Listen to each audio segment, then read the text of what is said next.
Salut, c'est Siana. Salut, c'est LJ. On vient de voir 120 battements par minute et on va vous dire ce qu'on en a pensé en 5 points.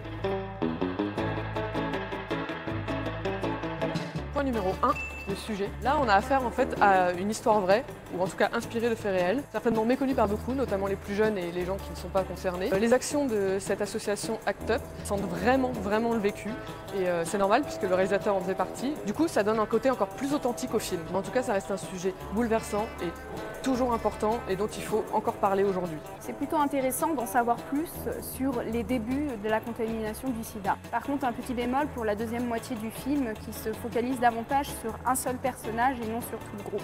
Point numéro 2, la réalisation. Alors, j'ai pas vu ses autres films, mais Robin Campillo a quand même une réalisation assez particulière.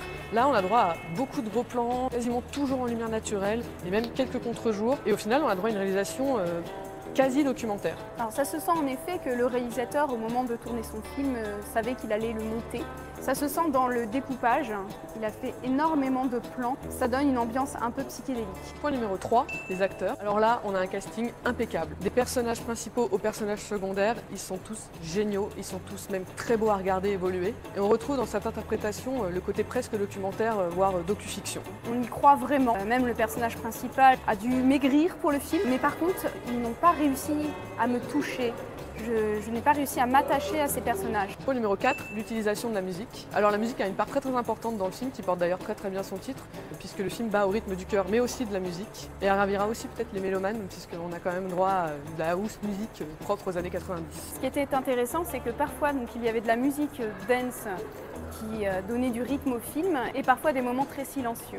Point numéro 5, les petits défauts du film. Bien que le film soit très bon, il a quand même quelques petits défauts, et notamment sur les longueurs, et surtout sur la fin, qui selon moi aurait pu être un petit peu raccourci. Et j'ai également été gênée par quelques plans et certains mouvements de caméra. Pour la longueur du film, pour ma part, je n'ai pas vu passer les 2h20. Les petits défauts, ça serait la réalisation avec trop de découpage et puis le fait que je n'ai pas pu m'impliquer émotionnellement avec les personnages. Donc en conclusion, on a quand même un bon film, très touchant, parfois bouleversant, mais qui tombe jamais vraiment dans le pathos. Et qu'on soit d'accord ou non avec les actions de cette association, on est quand même face à des gens dans l'énergie du désespoir qui savent plus quoi faire pour se faire entendre.